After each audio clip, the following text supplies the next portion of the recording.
Welcome to another episode of our show, English Unplugged. Today, my co-host Nick B. Ponter and I are going to be talking about how you can use writing to improve your English speaking skills.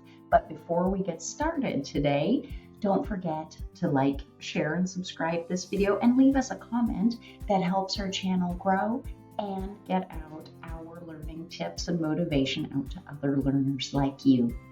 We're going to get right into the topic today and talk about Nick's new book, Connor Jackson and the Quest for Azoth. Stay tuned. So, Nick, you are a published novelist, and the most exciting news is that your second novel was just released. There it is. I have my copy right here, too. Yay! So, because of your book launch, we wanted to focus on creative writing today and how learners can use creative writing as a technique to improve their English language skills.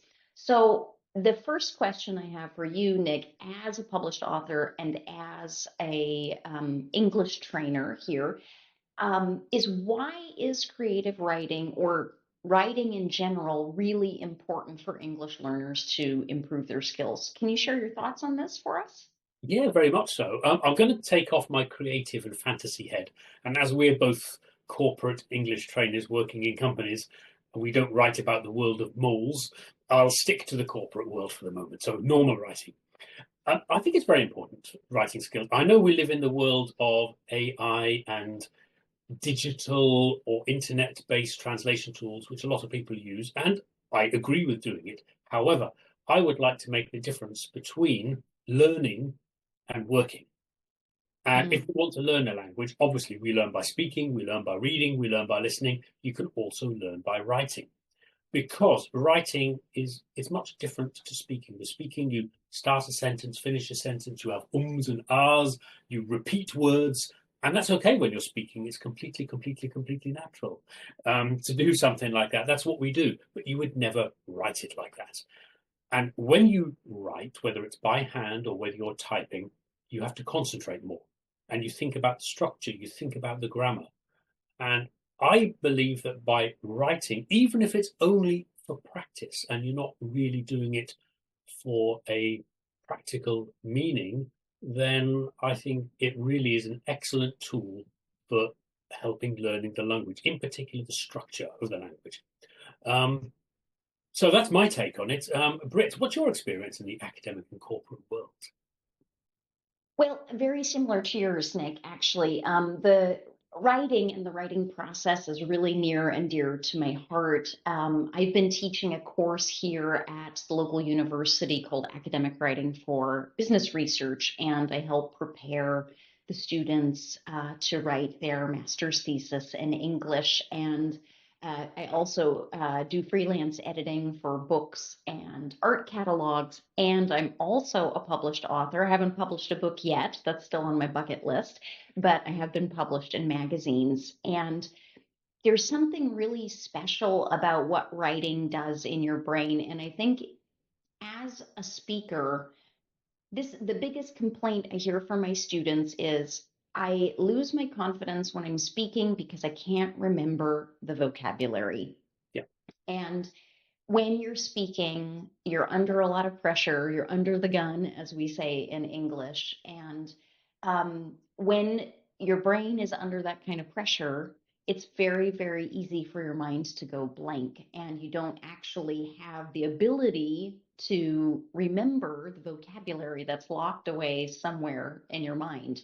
And what I think is invaluable about writing to improve your language skills, whether it's just for fun and conversation, whether you're doing it in a business setting or an academic context, for example, is writing. And the process of writing allows you more time to really think about the words that you want to use. And you don't have the pressure of the other person, your counterpart, standing across from you, waiting for an answer to come out of your mouth. So for me, the biggest plus in writing as an aid to improving English skills is actually to activate vocabulary. And as you activate that vocabulary, you're wiring the neurons more strongly so that the vocabulary will be there when you actually have a conversation with someone. That's a good point. And yeah, and I've had many conversations, as I am sure you have had with your students. AI, there are so many amazing tools out there now, and it's very easy for people to fall in the trap of using an AI tool just to get the job done. And in a pinch, if you're under time pressure, you need to get a quick email out, it's 5 to 6, you're going to miss your train, fine. Let ChatGPT do it for you. But on the other hand, people can fall into a bit of laziness if they rely too much on the tools. But the good news is that you can also use AI tools for learning language outside of the classroom. And that is going to be the topic of our next episode. Isn't that right, Nick? I'm looking forward to it already. How do you actually start writing? Because I feel like a lot of students are very overwhelmed by the task in general. So not only do they have a hard time starting to write, they have a hard time keeping writing, actually. So how do you start writing and how do you keep at it? That's a very good question, but I'm going to change direction slightly away from academia and business, and I'm going to go back to my creative writing for fantasy books. So hopefully we can use this as a tip, and maybe some of it can be used for other people. I'm going to start with something which is we were always told not to do in school: daydreaming. I love daydreaming. I do it when I'm driving around in my car. I'm thinking of my stories. I'm thinking of new scenes. I'm completely lost in my own thoughts and completely away with the fairies. And I believe, I mean, I'm talking about creative writing here, not a master's thesis. But then again, there's nothing wrong with playing. If, let's say, for example, it is a thesis, there's nothing wrong with going through in your mind and playing out the story. There's nothing wrong with that. How is it going to be set out? What structure is it going to be? What are my main points? So this thinking phase, just thinking, is extremely important. So it doesn't really matter if it's a fantasy book or a thesis or a report. Then, once I've done enough daydreaming, I then get my notebook out. And when I say notebook, I'm not talking about an electronic one. I'm talking about a notebook with a pen, so notepad. And I start taking notes in no particular order. I just write down bullet points of anything which comes into my mind. And then you've got this phase with me where daydreaming, note-taking, daydreaming, and it's a constant process until I say, I think I've got enough together now, maybe for a third of the book. Then I go through all of my bullet points and I start writing them on small pieces, like A5 pieces of paper. And I put them on the floor and I organize them into scenes. And once I've got all of my notes down, I start pushing the pieces of paper around to try to organize. It's like a mind map. But of course, writing a book with, say, 350 pages is maybe bigger than an essay. So I try to organize my ideas into a rough story. Once I've done that and I'm happy and everything links together, then I take one, I'll say a chapter, maybe in an essay, one section. I look at the bullet points. And this is one thing which I do, which not many people do today. I write in longhand. In other words, I write by hand. And I look at my bullet points. And as long as I'm in the correct environment, and we'll come on to that in a minute, which gives me inspiration to write, I write directly from my head, directly through my hand, onto paper. The typing comes later. And the reason I do that is, in my book, Connor Jackson is the protagonist. And the story is written from Connor Jackson's perspective. He narrates the story. And if I want the readers to really believe Connor Jackson is speaking to them, and if I was to go directly from bullet points to typing, it would look like an email with me. And I can write like I think, and it's much more authentic. That's my style. Other people may have a different style. So that, Britt, is the reason how I basically structure myself and get everything on paper. Hmm. I think you shared some really important insights about your process there, because I think the one thing that I always emphasize to students or learners is that writing is a recursive process, which means it's circular. You have to come back and approach something again and again. And I also teach a little bit of time management, how to break such a huge, daunting task into smaller, manageable chunks. Yes. I also teach how, very similar to your A5 note card or post it mind map, to actually get the ideas out of their head onto paper somehow so that they can start to visually, first of all, they get some mental distance from the ideas and they're out of their head. So they've externalized the ideas, and then they can see how the different ideas or concepts for the piece of writing can work together. And that is absolutely essential, I think, when you start writing. I also really enjoyed the fact that you shared you wrote longhand, Yes. because I feel like your I teach how to find your voice in writing, and a lot of students are confused by this concept. But basically, your voice in your writing is me, the reader, being able to hear your ideas loud and clear. And I feel like there is some kind of, when you're typing on a keyboard, somehow there's a disconnect there between the creative spirit coming out of a person and the ideas. So I Can I just really like. interrupt slightly there sorry Mhm. to be rude, but it's a brilliant point, and I have to add something there because a lot of the people who know me and when they read my stories, they really imagine my voice that I'm reading to them. Well, I actually can't imagine Connor Jackson without your voice speaking it, to be honest. But we're going to get to that point in just a minute. Just to go back to fantasy, because I really enjoy fantasy personally, and I want to know what inspired you to write fantasy of all things.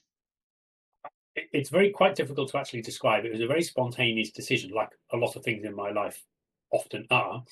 Um, a lot of people have always been very interested about where I've lived and what I've done, and people have always said, "Nick, you ought to write a story about your life." And I thought, well, maybe interesting for you, but I don't think that many people will be interested outside of this training room would be interested in it. So I never thought about it. And if you'd asked me 15 years ago if I would be a fantasy writer, I would have said, ha, no chance. I'm not creative. I'm not. I never ever thought of myself as a creative person. Then one evening, I was sitting in the garden and observing and thinking why my garden was destroyed by molehills, and not only one or two, maybe 30 or 40. And I thought, they must have a huge world under the ground. Admittedly, I did have a glass of wine and I was thinking a bit funny. They must have a more world underneath the ground.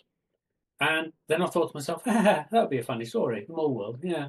Then I thought nothing of it. And then the next day I said to myself, I'm going to write a book. And I'm the type of person, usually when I say something, it's already a fixed plan in my head. And I just started writing. So the question, why fantasy? As a child, and even as a teenager and an adult, I was always inspired by Roald Dahl, in particular stories Mm, like Charlie and the Chocolate Factory, yes. where he took the real world and the fantasy world and combined it together in very sweet stories. I know there's also dark sides to his writing, but Charlie and the Chocolate Factory, it's a sweet story with fantasy, with the real world. There's no violence, there are no swear words. And I believe we have enough of that in our world today. We have enough of it in fantasy. And I said, if I ever write a book, then I would want to write it in that style. No violence, nothing scary, no swear words, traditional, sweet, but also a read for everybody. So not just a children's book. For example, Charlie and the Chocolate Factory, anyone can read it and enjoy it. So that's why I decided I was going to go to fantasy, and it allowed me to create my own world and to dive into my own world whenever I want. Wonderful, wonderful. Roald Dahl is an absolute classic, something I grew up listening to my teachers read to me. And something that I've always really loved about all of his books is that the characters, the protagonists in Roald Dahl's books, are predominantly a child who is coming from very difficult circumstances. And the And adults are the bad people and the children are the heroes. yes, yes. And there's just a sort of whimsy and magic without being, because the circumstances are already terrible enough. And it doesn't need to be more terrible, made more terrible by violence and profanity. But I really love it. And I can definitely see that in your writing style. So you said you need to be in the right environment to write. So, how do you like to write? Or even better, where do you like to write? Describe this environment to me and to the listeners. And do you have any secrets that you could share to some of the aspiring writers out there? I'll try to do my best. Um, I'm a traveller. I've always been a traveller since I was a teenager.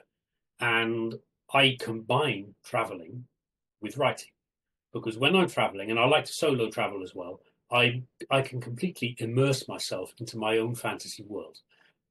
Sitting here at home, like half an hour here, half an hour there, I might be able to do some editing, I might be able to do some typing, I might be able to take some notes, yes, but the physical writing, I need to immerse myself for a week, 10 days, or something like that. And then my mind is completely in the world of Connor Jackson. I'm the character. I'm more than one character. And I literally play it through. And that's where my creative juices really come out. So, traveling. I love Southeast Asia. And the second part of this book is actually set in Thailand, where I traveled to a few times, not only to get inspiration, to research, to plan it, and I also wrote it. The whole of the book was written in situation in Thailand. The whole book, over multiple visits. The writing for me, once it's well planned and I have my notes and I can immerse, this might sound rather strange. The writing phase for me is the quickest part of the whole of the process. So I do it in very intensive bursts, but I have to be prepared and I have to immerse. And I don't care if there are people around me as long as I don't know them. Interesting. What makes me free. I'm not sure I can really impart any secrets, but the only advice I would give to any aspiring writer is find your own environment where you can become yourself and the creative juices get flowing. And I'm sure what works for me may not work for others, but I think everybody has to experiment and find out for themselves. Right. Well, and also I think the big point there too is the fact that the actual writing is the quickest part of all of it, as long as you've already done your daydreaming, collected your Yes. ideas, organized your thoughts. It's really, 80% of the result is created by 20% of the work, And that and theory we can also impose on essay writing, or if you have to do a thesis, that the planning correct. and preparation is 80% of the job. Correct, correct, correct, and revising and all of that. So yes, we do discuss the Pareto principle in my academic writing course, and I firmly believe that. So thank you for sharing that. And I agree. Everyone has to create their own space where they can just get in contact with that creativity and let it flow in uninterrupted and in small bursts. I think that's brilliant, brilliant advice. How could we advise our listeners on how to use your novels as well as other people's novels, of course, but the focus is on you today. Just mine. Just yours, just yours, Yeah, just yeah. yours. Yes, yes. How can people use novels like yours to improve their language skills? Okay, very good question. This is something which we've touched on in previous videos, if you want to go back and have a look. Anything you can do, whether it's reading, listening, writing, speaking, practices your English. Reading is an excellent skill. A lot of people shy away from it because they say they don't understand every word and that annoys people.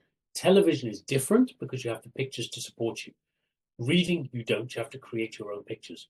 However, a top tip, which I was once given by somebody, when I was frustrated learning German was put down your dictionary, if you still have one, or online, and don't stop at unknown words and read fairly quickly. And context is often the answer. So maybe read one whole page where you come to a natural break, fast, relatively fast, without stopping, and maybe then think of going back and underlining words you don't know.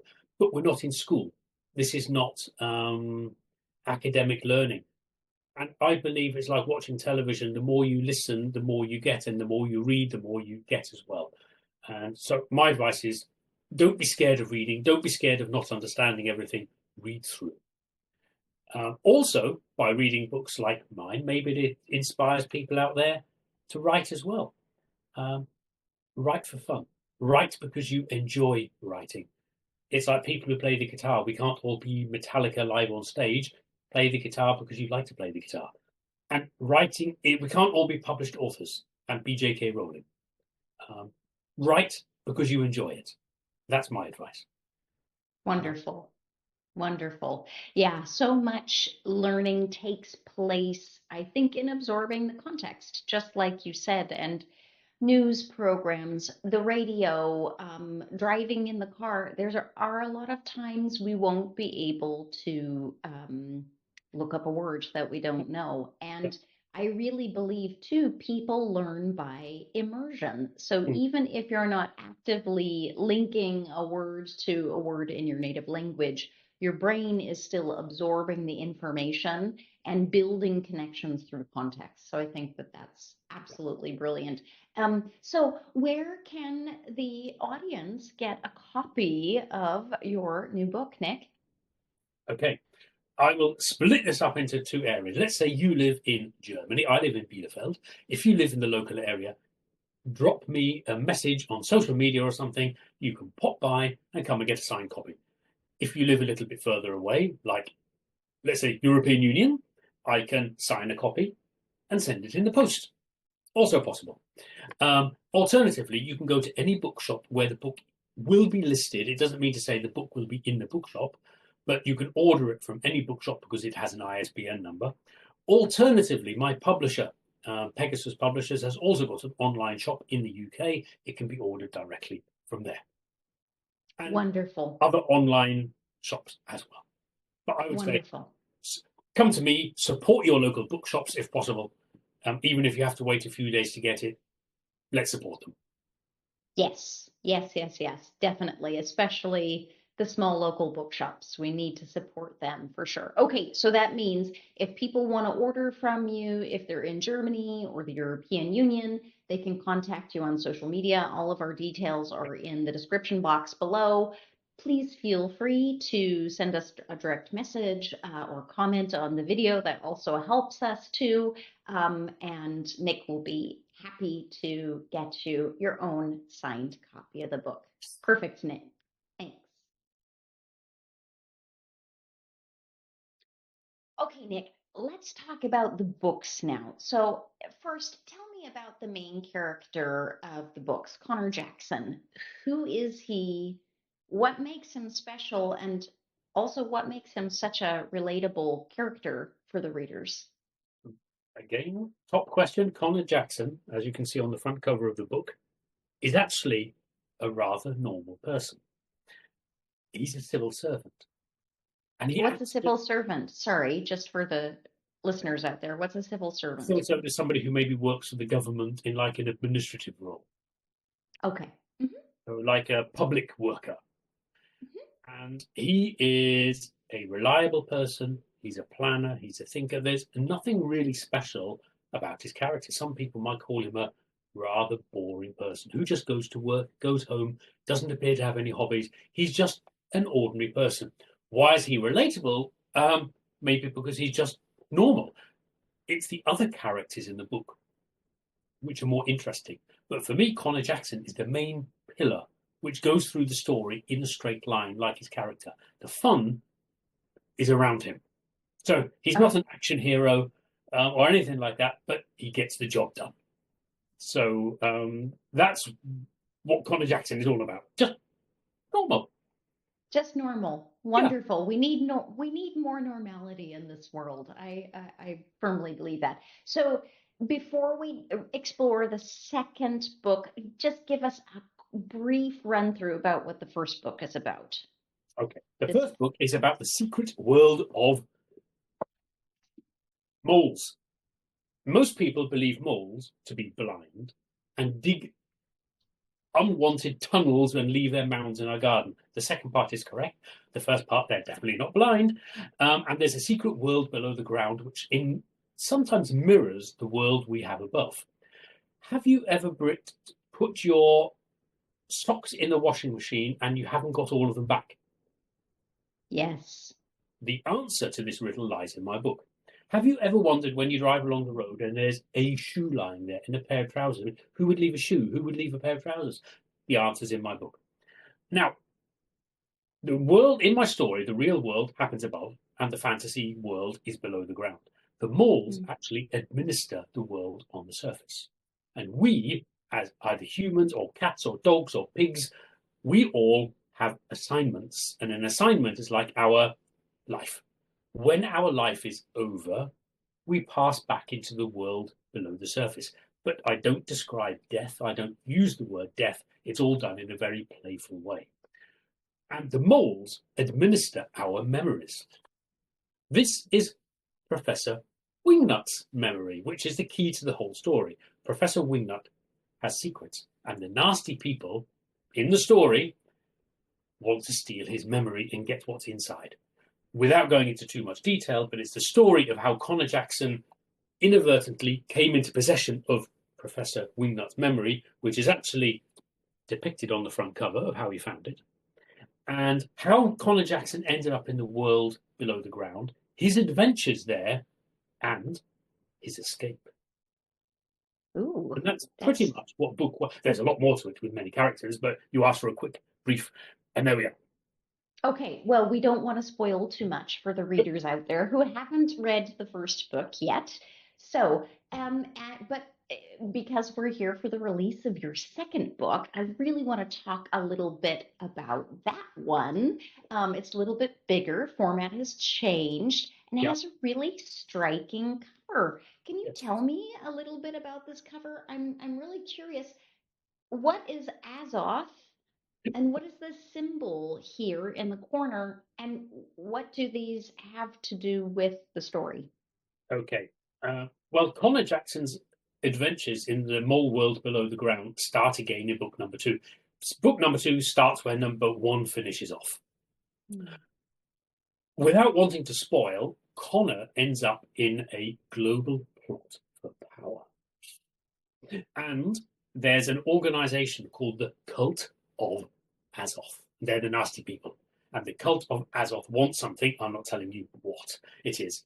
And the symbol for the Cult of Azoth is, in fact, the caduceus, which is that symbol there. And the caduceus is a staff with 2 snakes entwined around it and wings. It is often wrongly used for medical symbols. The real symbol for medical should be this rod of Asclepius, which is a rod with 1 snake around it. So, in my story, the caduceus is the symbol for the cult of Azoth. So, what is Azoth? Well, for anybody here who knows a little bit about alchemy, Azoth was considered to be a universal medicine used in alchemy, and its symbol was the caduceus. Very, very interesting. I really like that. I think the topic of alchemy is absolutely fascinating. So, uh, you've definitely piqued my interest on that. So I guess what I really want to know, and probably the audience out there too, is do you actually do readings from your own book? And is there going to be an audiobook? Okay. I'll first answer your questions in that order. Readings. I've done lots of readings in the last Mhm. 4 or 5 years. Unfortunately, the pandemic hit directly after my first book was published, but I managed to do, when I say a real live reading with real people, I managed to do that in the 3 months before the pandemic hit. Then I went online and I started getting a name for myself, and I through contacts of mine, I started doing readings, especially for school classes in Canada. Kathy Hamilton, if you're listening, hello, Kathy, and your lovely school classes, to reading groups, also to some universities and bookshops. So I started doing live readings on different platforms. Also, in companies where I worked at, I also did readings as well. That then one thing led to another. I am the type of person who likes to try everything out, and I'm not really scared of anything. And everybody said to me, Nick, you've got such a nice reading voice, which I didn't know I had. But I did enjoy reading, so I was passionate about it. And I used different actors' voices, including women's voices. So I'm a little bit like an actor when I do it. And my publisher said, you should consider recording your book yourself as an audiobook for Audible. I had to audition for it, because just because you're the author doesn't give you the right to be the narrator, but I passed it and I got it. And I recorded book number 1 as the audiobook, which you can get online.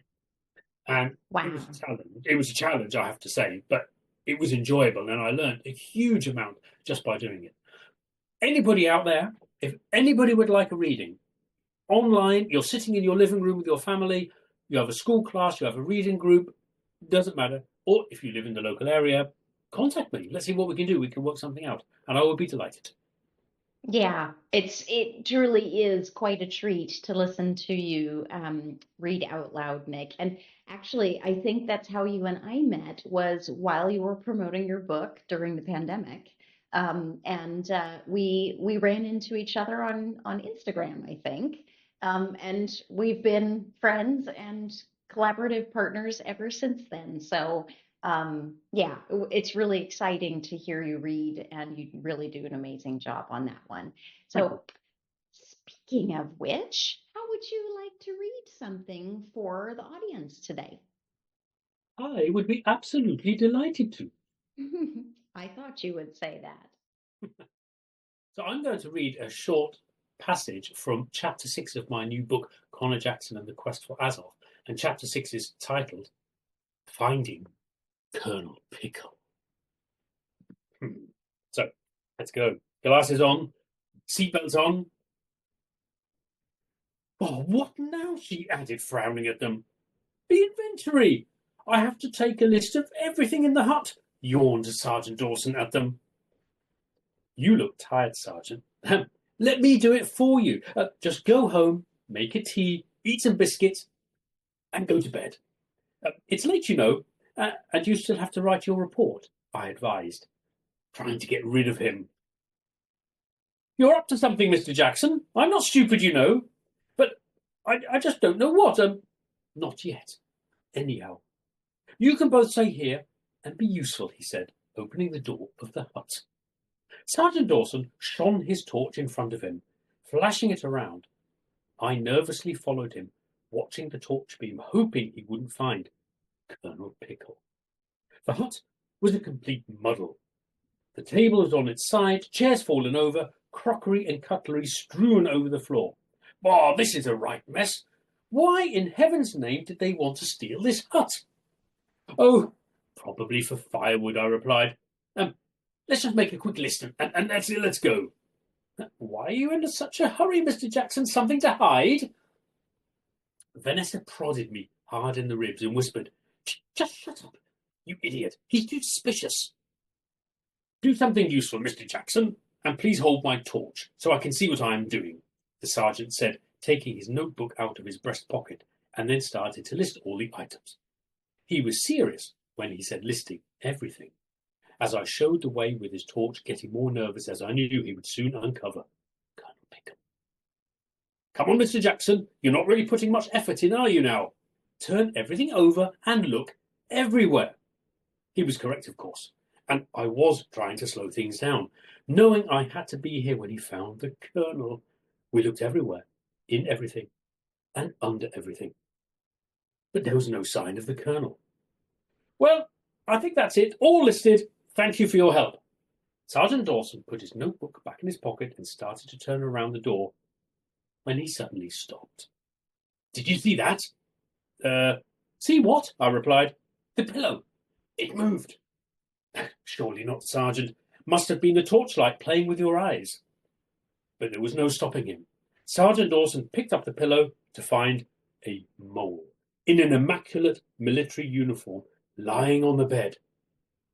There was a deathly silence in the hut as we all stood motionless, staring at the mole. "Don't just stand there," barked the mole, standing up and straightening his uniform. The mole put on its peaked cap and stood on the bed at attention. "It speaks! The mole can speak," stammered Sergeant Dawson, holding onto the chair for support, his mouth wide open in disbelief. "Of course I can speak. I think I can explain this." "How, Mr. Jackson, can you explain why there is a mole in military uniform in this hut? And not only that, but it can speak. It has a name. My name is Colonel Pickle." And that was the finding of Colonel Pickle by Sergeant Dawson. Fabulous. What a wonderful reading, Nick. Well done. And this is another reading from Connor Jackson and the Quest for Azoth, this time chapter 23, Talking to a God. The room slowly became brighter, and I saw light slowly emitting from what looked like a massive glowworm.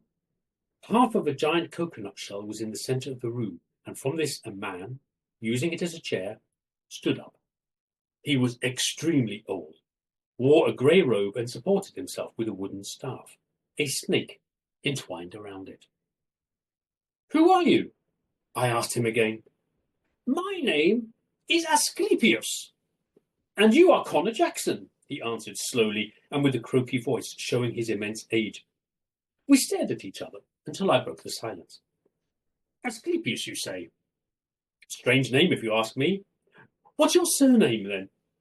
"Gods do not have surnames," he retorted sharply. Again I stood there and paused, not really knowing how to react to such a statement. "Gods?" I eventually said, emphasizing the plural meaning of the word. "I was always told there was only one God, and I'm not even convinced of that." "You young people know nothing today. Of course there are gods, and I am one of them. Asclepius." I decided this conversation was really going nowhere, and thought all my effort to get was wasted by a crazy old man. He was quite convincing, though. So, Mr. Asclepius, please tell me who you really are." He looked at me, absolutely amazed at my question. "Who I really am? Only one God? Oh dear, Mr. Jackson, this really wasn't what I was expecting of you. Most disappointing," he added sadly, turning around to sit down again. I walked around the coconut shell chair to face him. "Disappointing? What do you expect me to say when someone says he's a god? And when you say gods, I presume there are others." "Of course there are many gods, and I am just one of them," he answered, slouched in his chair and looking quite disinterested. It took a lot of effort to find this place, so a show of interest was necessary. "Well, what type of god are you then?" "This conversation is really pointless. You burst into my home, then you question my status and even the very existence of gods. I am the god of healing and medicine, and my name is Asclepius. Have you never heard of me?" he asked, now beginning to believe I had really never come across his name before. "I apologise. I don't mean to offend you, but I've never heard of you. However, I recognise your staff." We remained in eerie silence, not really knowing how to continue from here. "I'm an analyst, you know, and deal in facts. I've never really interested myself in religion." He groaned, looking at me with suspicion. "But, assuming you are a god, why are you here hidden away in this beautiful temple, or garden?" Asclepius had now calmed down slightly and noticed I was making an effort. He beckoned for me to sit down in another coconut shell seat, and I hoped he was now prepared to tell me more. "This beautiful garden, as you call it, is really called the Sanctuary of Epidaurus. But, Mr. Jackson, you are nearly correct about one god," he started to explain. "Many thousands of years ago, there were many gods, and there still are actually. But a restructuring process was carried out by the management, and we all lost our jobs. it was decided only one God was to remain. Restructuring? So you are an unemployed god, I added, bemused at his explanation. Asclepius moved uncomfortably in his seat, embarrassed at the presenting the facts like this. Yes, I suppose I am, he eventually replied. I love it. I love it. How Well Ponter done, actually Nick. found Asclepius. Wonderful.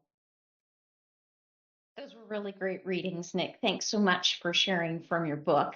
So let's wrap it up for today and look at some of the points that we discussed in how creative writing can improve your language skills. Well, writing is obviously important for language learning, as is reading and listening and speaking. Getting your ideas down, getting your creative juices going, and actually physically writing something down triggers the brain and gets you thinking. So it is an extremely important element of language learning, even if some people consider it unrealistic today. From our perspective, definitely not. Definitely not. Definitely not. And I'll just add, of course, taking the time to activate that vocabulary that's remained passive in the back of your brain for so long. Writing is a really great opportunity to do that. So I'd just like to thank you again, Nick, for sharing all of those tips with us and letting us peek into the secrets of the Nick B. Ponter writing world. We really, really appreciate it. Thank you so much, Nick. You're welcome. And I'm obviously looking forward to seeing you again in the next episode, where we'll be talking about how to use AI to help you learn English. That's right, Nick. That's right. A very, very timely and relevant topic nowadays. So that sounds wonderful. I look forward to working with you again soon. And I just like to say thanks to everyone who joined us today on the podcast. Bye bye. Bye bye, everyone.